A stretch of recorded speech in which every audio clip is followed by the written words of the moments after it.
halaman 575, juz 3, ya.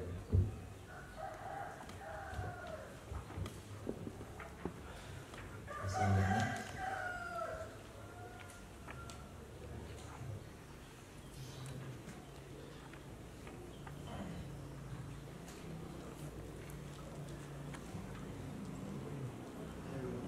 575. Ini kita sambung ini.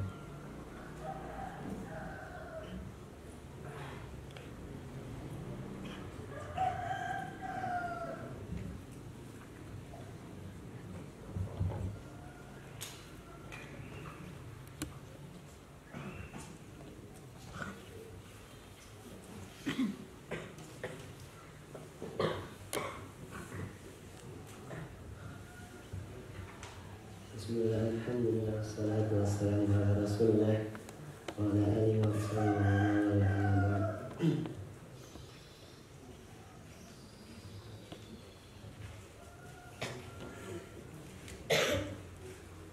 Babu ma ja'a fi muhuri nisa. Bab yang menjelaskan tentang mahar wanita. وبه قال حدثنا محمد بن بشار قال حدثنا يحيى بن سعيد وعبد الرحمن بن مهدي ومحمد بن جعفر قالوا حدثنا شعبات عن عاصم بن عبيد الله قال سمعت عبد الله بن عامر بن ربيعة عن أبيه أن امرأة من بني فزارة تزوجت على نعلين فقال رسول الله صلى الله عليه وسلم أرضيت من نفسك ومالك بنعلين قالت نعم قال فأجازه. Hadis diriwayatkan dari Imam Asim bin Ubaidillah, beliau berkata, aku pernah mendengar Imam Abdullah bin Amir bin Rabi'ah dari bapak beliau, sesungguhnya seorang wanita dari suku Bani Fazarah telah menikah dengan mahar 2 sendal. Maka bersabda oleh Rasulullah SAW, Araditi min nafsika wa malika bin alain. Apakah kamu rela dari dirimu dan hartamu dengan 2 sendal? Qalat, wanita itu menjawab, "Na'am, iya." Qala fa'ajazahu, maka Nabi membolehkan hal tersebut. Nah, apa yang bisa disimpulkan dari hadis tersebut?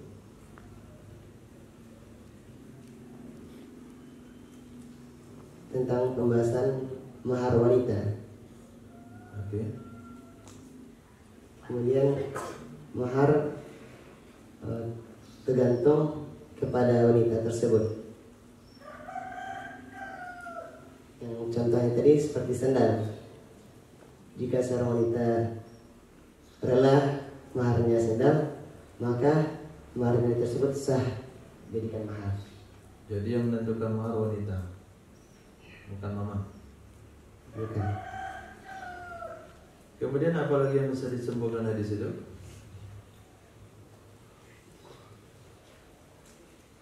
Kenapa Nabi mengatakan araditu min nafsiki wa maliki binalain?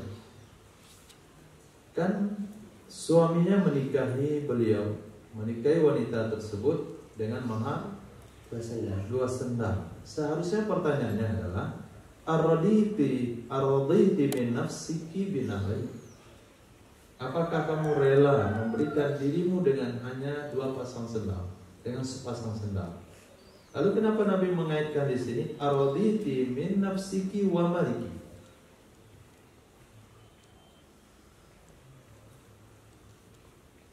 Seolah-olah setelah menikah suami punya hak terhadap harta daripada wanita tersebut.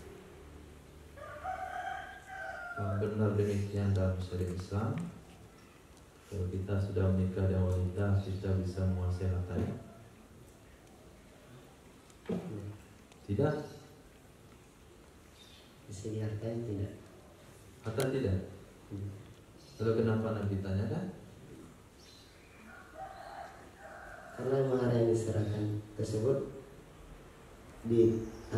mahar itu ketika sudah diserahkan maka mahar tersebut akan menjadi miliknya wanita, jadi harta wanita tersebut. Iya.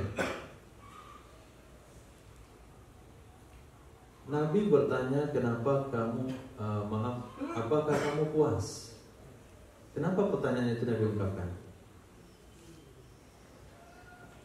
Karena maharnya sudah senang. Hanya dua buah sendal atau sepasang sendal. Jadi wanita ini dinikahi dengan mahar sepasang sendal.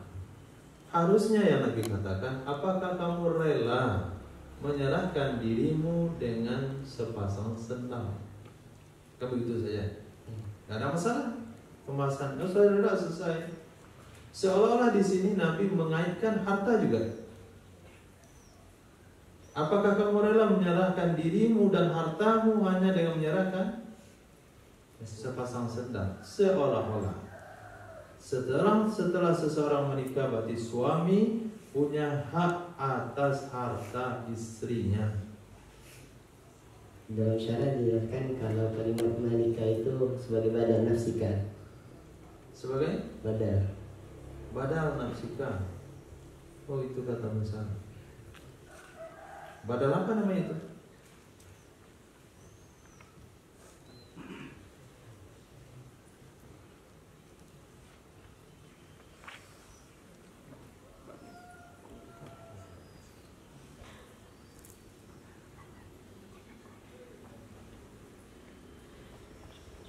Badal kok pakai huruf atap?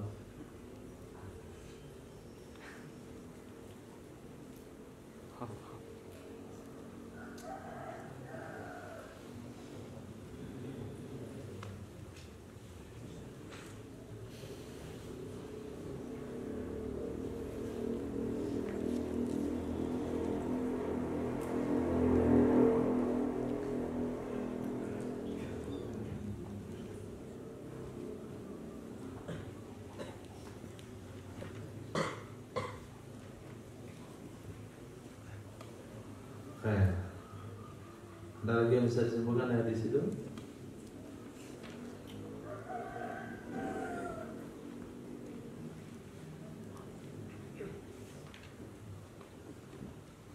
Menunjukkan bahwa wanita tersebut wanita yang baik. Wanita yang baik. Karena dalam sebuah hadis Nabi mengatakan wanita yang terbaik adalah wanita yang paling murah maharnya. Oke. Pasti itu wanita terbaik karena mereka hidup di zaman Nabi. Khairul quruni qarni tsumma alladziina yalunahum tsumma alladziina yalunahum. Oke, itu adalah wanita yang terbaik karena rela dengan mahar. Yang lain?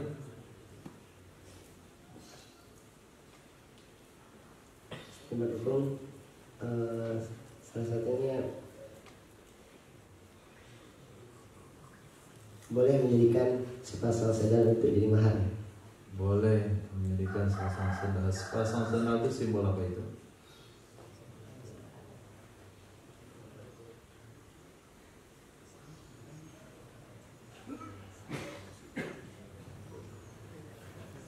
Boleh menjadikan sepasang sandal sebagai mahar. Kesimpulan secara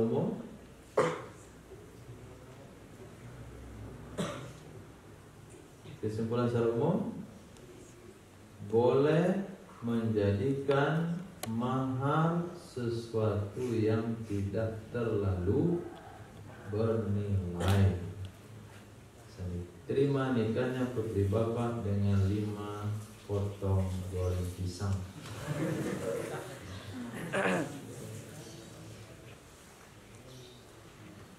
Kita kembali pada hadis yang lain.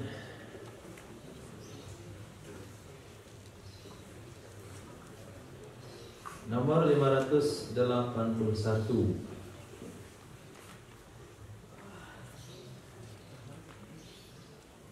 Silakan. Babu maja fil fadli fi dzalika. Bab tentang kelebihan dalam hal demikian. Maksudnya tentang masalah seorang laki-laki yang mempunyai budak wanita, lalu ia memerdekakan budak tersebut dan menikahinya. Oke. Wabihi qala hadatsana Hannad qala hadatsana Ali bin Musir an al-Fadl bin Yazid an Sya'bi عن أبي بردة بن أبي موسى عن أبيه رضي الله عنه قال قال رسول الله صلى الله عليه وسلم ثلاثة يؤتون أجرهم مرتين عبد أدى حق الله وحق مواله فذاك يؤتى أجر مرتين ورجل كانت عنده جارية وديئة فأدبها فسند أدابها ثم أعتقها ثم تزوجها يبتغي بذلك وجه الله فذلك يؤتى أجر مرتين ورجل آمن بالكتاب الأول ثم جاء الكتاب الآخر فآمن به فذلك يؤتى أجر مرتين. Hadis diriwayatkan dari Sayyidina Abu Musa al-Asy'ari radhiyallahu anhu, beliau berkata, baginda Rasulullah sallallahu alaihi wasallam bersabda, ada 3 golongan yang diberikan kepada mereka pahala mereka 2 kali.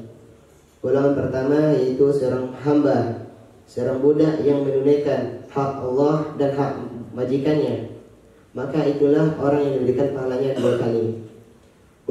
Golongan yang kedua, seorang laki-laki yang ada bersamanya seorang budak wanita yang cantik, lalu ia mendidik budak tersebut sebaik-baik mungkin. Kemudian ia memerdekakan wanita tersebut, lalu dia menikahinya. Ia mencari dengan hal tersebut akan keridhaan Allah Subhanahu wa taala, maka itulah orang yang diberikan pahalanya 2 kali. Golongan yang ketiga adalah seorang laki-laki yang beriman dengan kitab pertama, kemudian datang kitab yang lain, lalu ia beriman dengan kitab kedua tersebut, maka itulah orang yang diberikan pahalanya 2 kali. Oke, dalam bab seseorang memiliki budak wanita lalu dia merdekakan dan dia menikahinya setelah dia didik dengan cara baik, pahala apa yang disebutkan 2 kali di situ? Pertama, pahala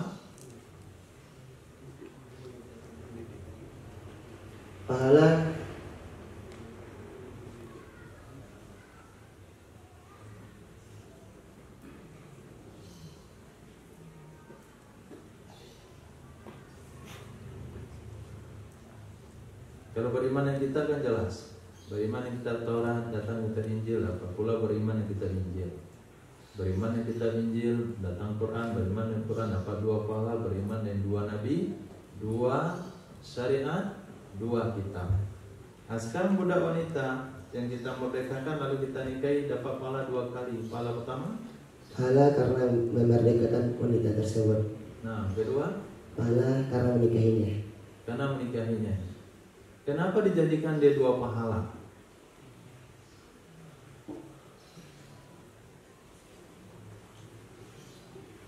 Kenapa sampai dimotivasi orang itu dapat 2 pahala? Memang apa yang bisa dia lakukan sebelumnya? Ini.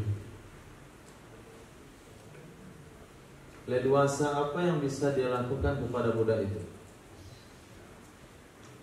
Dalam Islam, budak itu halal digauli oleh majikan. Nah, tapi tidak dilakukan karena dia ada mencari pahala yang lain, yaitu pertama dia didik budak tersebut sebaik-baik mungkin. Lalu ketika budak tersebut sudah akhlaknya sudah menjadi bagus, maka ia merdekakan budak tersebut lalu menikahinya. Karena seorang majikan bisa saja menggauli budaknya, nggak usah pusing-pusing. Tapi dia mau pusing, dia merdekakan, dia nikahi, dikasih mahar. Oke, di akhir itu ada contoh sahabat yang mana misalnya yang mendapatkan 2 pahala, beriman dengan Injil lalu beriman dengan Al-Quran Al-Karim. Sayyidina Abdullah bin Salam. Sayyidina Abdullah bin Salam itu beriman dengan apa sebelumnya? Dengan Injil. Dengan Injil. Dengan Taurat sebelumnya.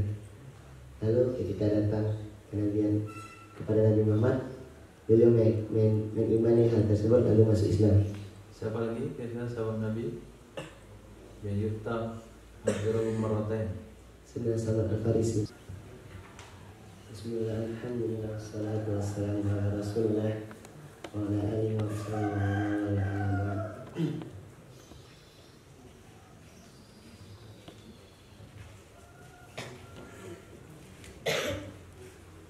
Baru maja fi muhurin nisa.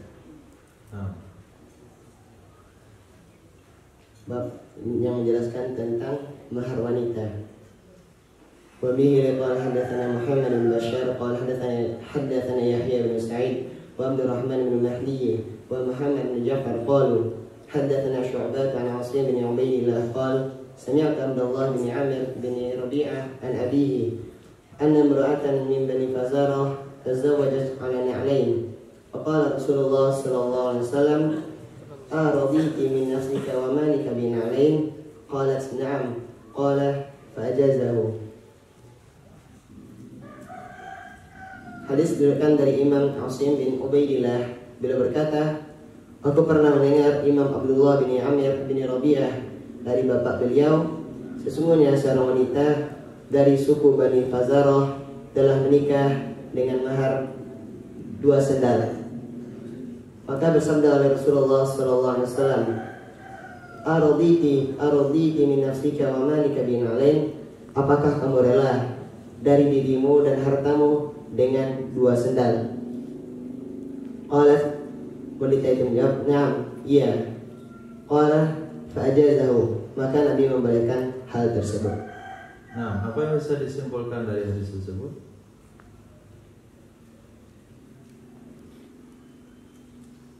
Tentang pembahasan mahar wanita. Oke. Kemudian mahar tergantung kepada wanita tersebut. Yang contohnya tadi seperti sendal. Jika seorang wanita rela maharnya sendal, maka maharnya tersebut sah jadikan mahar. Jadi yang menentukan mahar wanita, bukan mama. Bukan. Kemudian apa lagi yang bisa disimpulkan dari situ?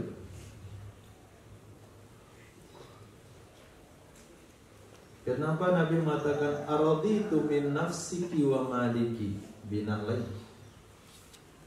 Kan suaminya menikahi beliau, menikahi wanita tersebut dengan mahar 2 sendal. 2 sendal. Seharusnya pertanyaannya adalah araditi min nafsiki bina'lain?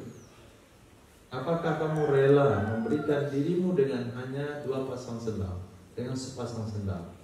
Lalu kenapa Nabi mengaitkan di sini araditi min nafsiki wa maliki?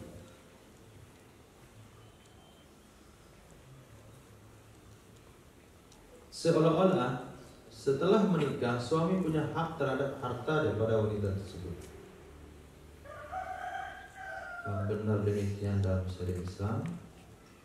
Kalau kita sudah menikah dengan wanita, kita bisa menguasai hartanya? Tidak. Bisa dihargai tidak? Harta tidak. Lalu kenapa Nabi tanyakan? Karena mahar yang diserahkan tersebut mahar itu ketika sudah diserahkan maka mahar tersebut akan menjadi miliknya wanita, jadi harta wanita tersebut. Iya. Nabi bertanya kenapa kamu apakah kamu puas? Kenapa pertanyaan itu Nabi ungkapkan? Karena maharnya 11 sendal. hanya dua buah sendal atau sepasang sendal. Jadi wanita ini dinikahi dengan mahar sepasang sendal. Harusnya yang Nabi katakan, apakah kamu rela menyerahkan dirimu dengan sepasang sendal? Kan begitu saja. Tidak ada masalah. Pembahasan sudah selesai. Seolah-olah di sini Nabi mengaitkan harta juga. Apakah kamu rela menyerahkan dirimu dan hartamu hanya dengan menyerahkan sepasang sendal? Seolah-olah setelah seseorang menikah berarti suami punya hak atas harta istrinya. Dalam syariat dijelaskan kalau kalimat malika itu sebagai badal nafsika. Sebagai badal nafsika. Oh, itu kata Musa. Badal apa namanya itu?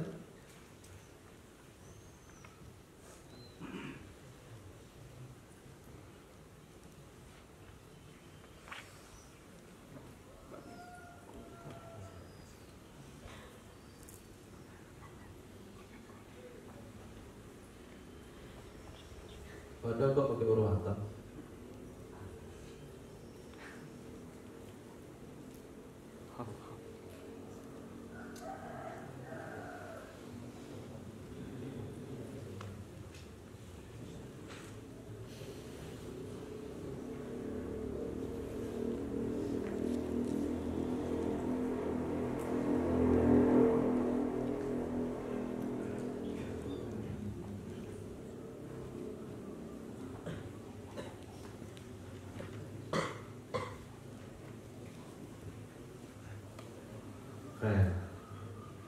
Ada lagi yang bisa disimpulkan dari situ?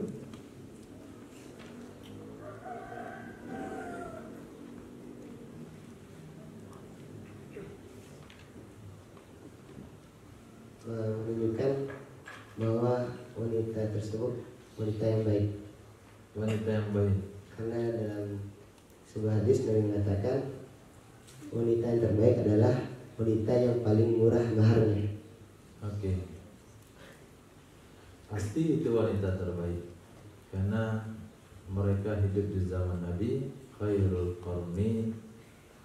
quruni qarni tsumma alladziina yalunahum tsumma alladziina yalunahum. Oke, itu adalah wanita yang terbaik karena rela dengan mahar. Yang lain?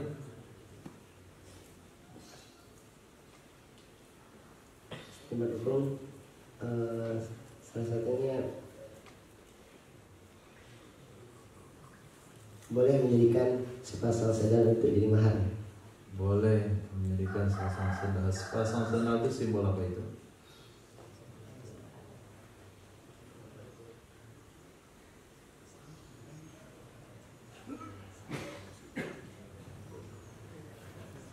Boleh menjadikan sepasang sandal sebagai mahar. Kesimpulan secara umum,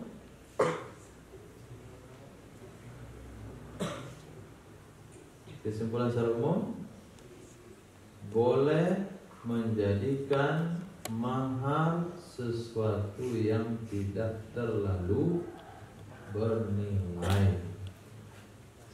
Terima nikahnya putri bapak dengan 5 potong goreng pisang.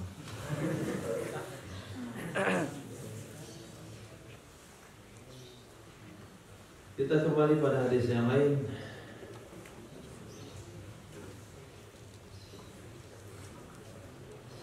Nomor 581.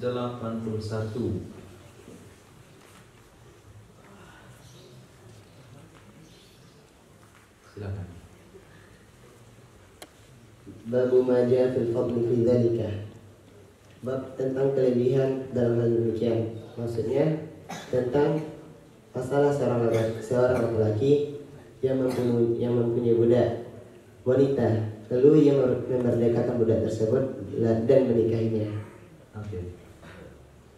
Wabihi qala hadatsana Hannad qala hadatsana Ali bin Musir an al-Fadl bin Yazid an Sya'bi an Abi Burdah bin Abi Musa an Abi radhiyallahu anhu qala Rasulullah sallallahu alaihi wasallam Salasatun yu'tawna ajruhum marratain abdun adda haqqallahi wa haqqa mawalihi fadzaka yu'ta ajru marratain wa rajulun kanat indahu jariyatun wadi'atun faddabaha fasanada adabaha thumma a'taqaha thumma tazawwajaha yabtaghi bidzalika wajha Allah fadzalika yu'ta ajru marratain wa rajulun amana bi kitabil awwal thumma ja'a kitabul akhar fa amana bihi fadzalika yu'ta ajru marratain.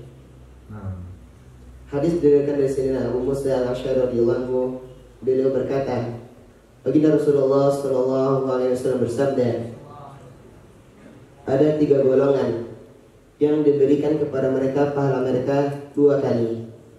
Golongan pertama yaitu seorang hamba, seorang budak yang menunaikan hak Allah dan hak majikannya, maka itulah orang yang diberikan pahalanya 2 kali.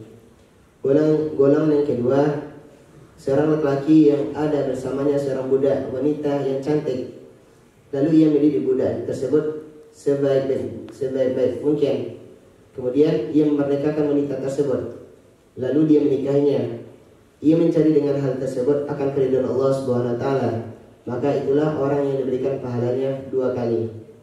Golongan yang ketiga adalah seorang laki-laki yang beriman dengan kitab pertama, kemudian datang kitab yang lain, lalu ia beriman dengan kitab kedua tersebut, maka itulah orang yang diberikan pahalanya 2 kali. Oke. Dalam bab seseorang memiliki budak wanita lalu dia merdekakan dan dia menikahinya setelah dia didik dengan cara baik, pahala apa yang disebutkan 2 kali di situ? Pertama pahala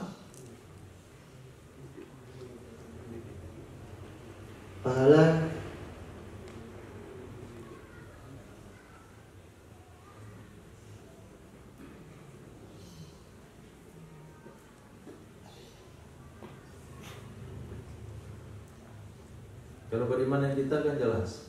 Beriman yang kita Taurat, datang kita Injil. Apa pula beriman yang kita Injil? Beriman yang kita Injil, datang Quran. Beriman yang Quran, apa 2 pahala? Beriman yang 2 nabi, 2 syariat, 2 kitab. Nah sekarang budak wanita yang kita merdekakan lalu kita nikahi dapat pahala 2 kali. Pahala pertama? Pahala karena memerdekakan wanita tersebut. Nah kedua? Pahala karena menikahinya. Karena menikahinya. Kenapa dijadikan dia 2 pahala?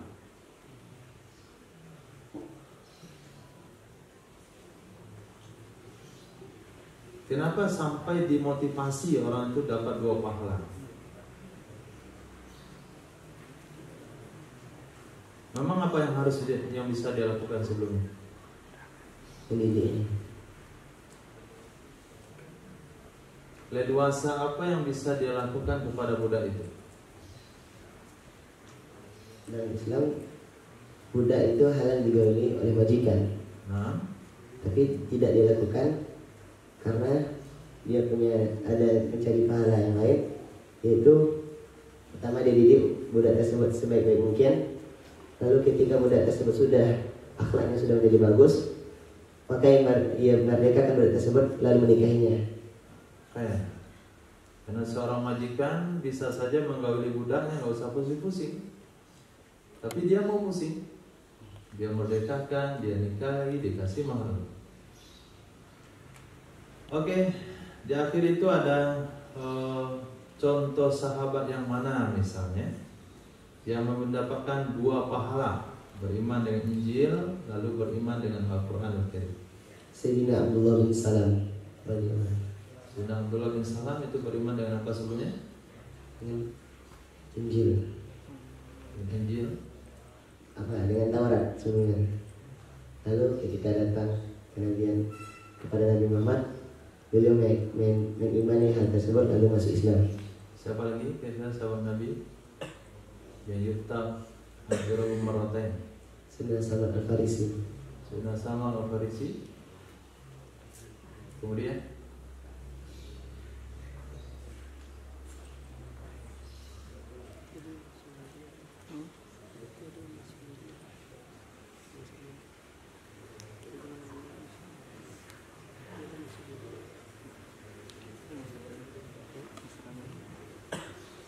Oke. Pada halaman 585.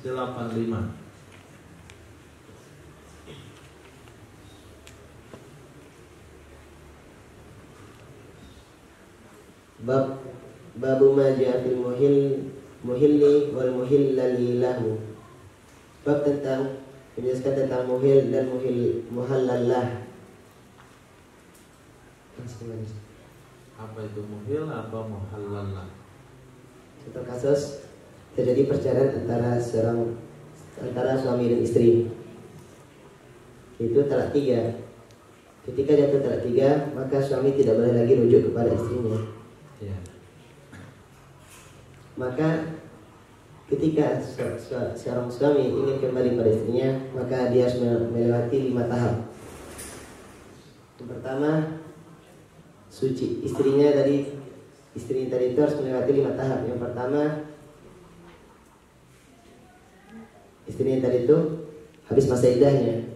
Yang kedua, wanita tersebut menikah lagi dengan laki-laki yang lain. Ketiga, suaminya tersebut mencarikan wanita tersebut. Yang keempat, wanita tersebut menjalani masa iddahnya sampai habis. Dan kelima, baru dia boleh menikahinya. Cukup nikah dan bercerai? Cukup hanya menikah dan bercerai saja? Tidak. Tidak. Ketika wanita tadi setelah menikah dengan laki-laki lain, sebelum laki-laki tersebut menceraikannya, dia harus menggauli wanita tersebut dulu.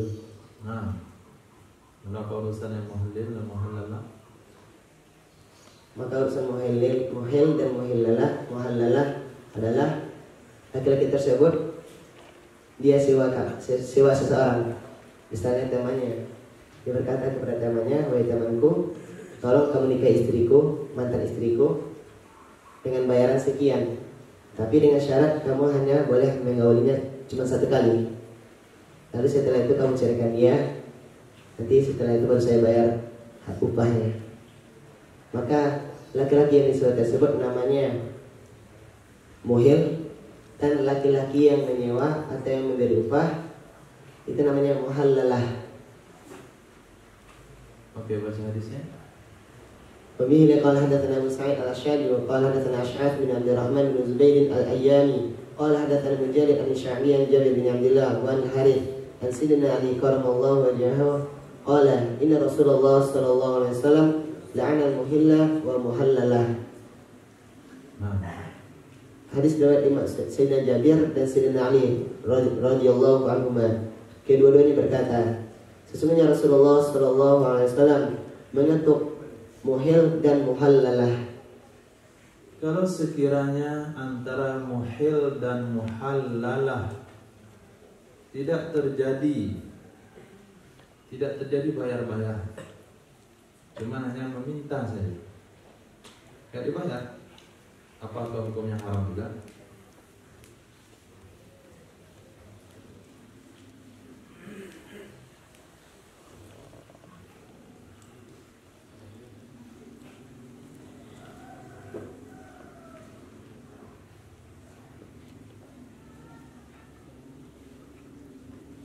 Tolong.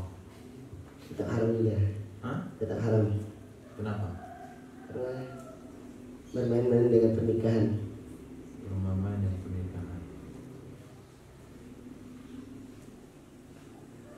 Kalau sekiranya seseorang melihat temannya pening, pusing 7 telinga, dia tanya sama temannya, "Antum kenapa?" "Misal, saya cerai istri saya.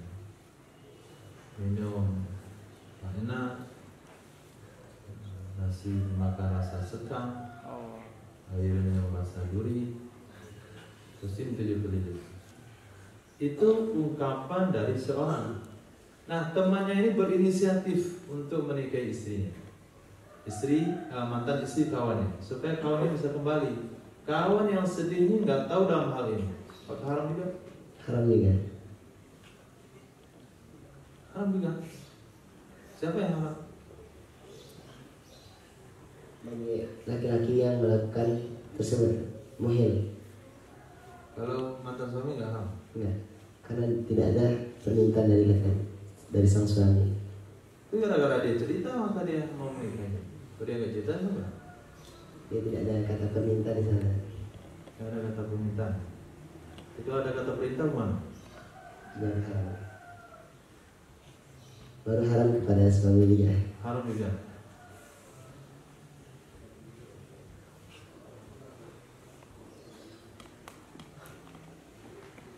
Oke, kita lanjut pada kitab berikutnya. Nomor 99 juz 4.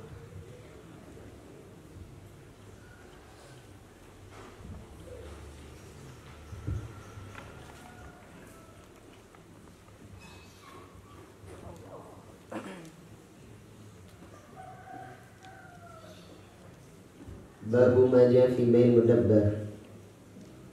Bab tentang menjual budak mudabbar. Mudabbar adalah budak yang dijanjikan kemerdekaannya dengan meninggal Said. Dijanjikan kemerdekaannya Dengan meninggal Said. Apa contoh ungkapan Said kepada dia? Wahai budakku, apabila aku meninggal maka kamu bebas, kamu merdeka. Jadi hadis ini membahas tentang budak mudabbar, menjual budak mudabbar. Apa hukumnya? Haram. Haram? Baca hadisnya. Belum Tapi- baca hadisnya udah ada hukumnya. Wabihi qala hadatsana Ibnu Abi Umar qala hadatsana Sufyan bin Uyainah an Amr bin Dinar an Jabir anna rajulan min al-Ansar dabbar gulaman lahu famata wa lam yasruk malan ghayrahu faba'ahu an-nabiy sallallahu alaihi wasallam fashtarahu Nu'aym bin Abdullah bin Naham qala Jabir abdan kibtiyan mata amal awwal fi imarati bin Zubair. Hadis diriwayatkan dari Sayyidina Jabir bin Abdullah radhiyallahu anhu. Sesungguhnya seorang laki-laki dari Ansar telah memudabbarkan seorang budak miliknya. Famata, lalu laki-laki tersebut meninggal. Walam yatruk malan ghairahu, dan laki-laki tersebut tidak meninggalkan harta selain budak tersebut. Faba'ahu Nabi sallallahu alaihi wasallam, maka Nabi sallallahu alaihi wasallam menjual budak tersebut. Fashtarahu Nu'aym bin Abdullah bin Naham, lalu membeli budak tersebut oleh Sayyidina Nu'aym bin Abdullah bin Naham. Berkata Sayyidina Jabir, budak tersebut adalah budak Kipti yang meninggal pada awal kepemimpinan Sayyidina Abdullah bin Zubair. Berarti apa hukum menjual budak mudabbar? Boleh. Boleh. Apa yang dimaksud yang budak Kipti di sana? Budak yang berasal dari Mesir, keturunan bangsa Kiptiyah. Ketika seorang menjanjikan kemerdekaan kepada budaknya, lalu budak itu dijual sebelum orang itu meninggal, maka itu nggak ada masalah sebetulnya. Yang masalah di sini adalah Nabi menjual budak tersebut setelah majikannya meninggal. Itu bagaimana hukumnya?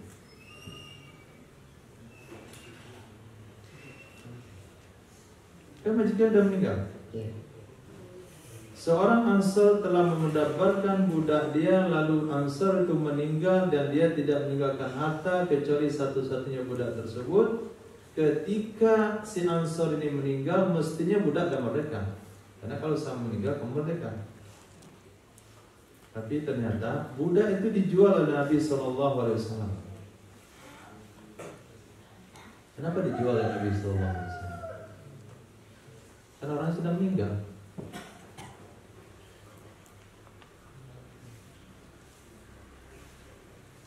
Dia meninggal kan dia sudah merdeka. Dalam riwayat yang lain dikatakan kalau laki-laki Ansar tersebut dia cuma mempunyai seorang budak, tetapi laki-laki tersebut juga mempunyai hutang. Juga memiliki hutang.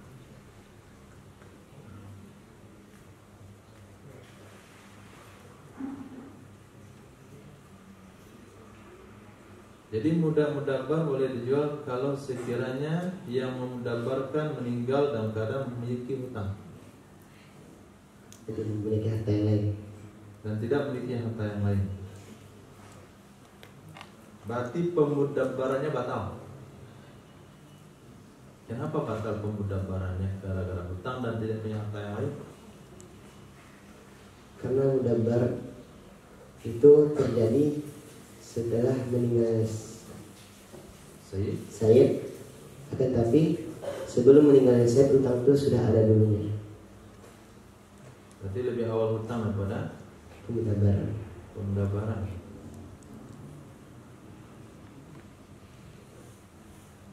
Okay.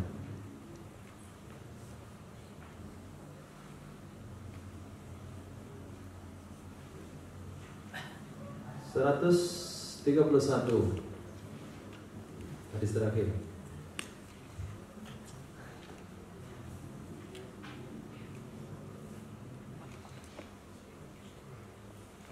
Babu majah fil bai'aini bil khiyar ma lam yatafarraqa.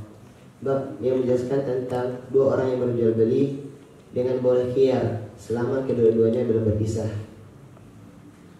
وقيل قال حدثنا واصل بن عبد الأعلى قال حدثنا محمد بن فضيل عن يحيى بن سعيد عن نافع عن ابن عمر رضي الله عنهما قال سمعت رسول الله صلى الله عليه وسلم يقول البيعان بالخيار ما لم يتفرقا أو يختارا قال فكان ابن عمر رضي الله عنهما إذا بتاع بيعا وهو قائد قام يجيب له البيع. Dari Sayyidina Abdullah bin Umar radhiyallahu anhu beliau berkata, aku pernah mendengar Rasulullah sallallahu alaihi wasallam bersabda, dua orang yang melakukan akad jual beli boleh melakukan khiyar dengan syarat selama kedua-duanya belum berpisah atau sebelum melakukan khiyar kedua-duanya. Berkata perawi yaitu Imam Nafi' adalah Sayyidina Abdullah bin Umar, apabila beliau membeli sesuatu padahal beliau waktu itu duduk, niscaya beliau berdiri supaya wajib baginya oleh penjual. Nah, maksudnya apa? Yang bagian hadisnya. Ya, bagian hadisnya. Misalnya ada dua orang, yang si A sebagai penjual dan si B sebagai pembeli. Si A menjual baju. Ketika si B datang ke toko A yang menjual baju, si B membeli sebuah baju. Ketika setelah akad selesai, maka si B langsung bingung, ragu-ragu untuk beli apakah baju ini dibeli atau tidak. Maka si B boleh melakukan khiyar, yaitu membatalkan akad jual beli selama si B belum berpisah dengan si A. Itu disebut dengan khiyar majelis. Khiyar majelis. Kemudian di ujung hadis ada bahasa yakhtar. Yakhtar itu ketika seorang penjual dan pembeli sudah sepakat untuk tidak melakukan khiyar. Sepakat untuk tidak melakukan khiyar. Kesepakatan itu sebelum atau setelah jual beli? Sebelum jual beli. Jadi apabila ada kesepakatan sebelum jual beli tidak ada khiyar dan setelah jual beli tidak ada khiyar majelis,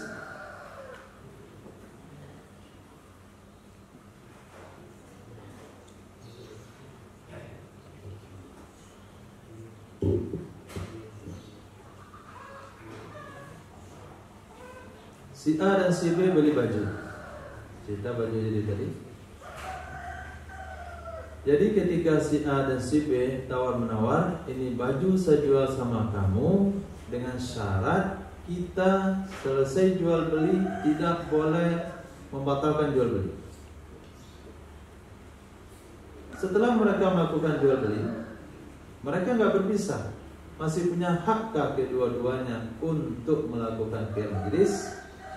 Siapa saja yang membatalkan hak khiyarnya, dialah yang tidak punya hak untuk membatalkan jual beli. Kalau kedua-duanya memiliki untuk iltizam jual beli, kedua-duanya tidak punya hak. Jadi kedua-duanya bisa melakukan khiyar majelis selama belum berpisah dan selama kedua-duanya belum mengikrarkan khiyar atau memilih untuk membatalkan khiyar. Nanti terjadi setelah akad, bukan sebelum akad. Baik, insyaallah ujian nanti kita sambung jam 8.30. Satu yang baca lagi.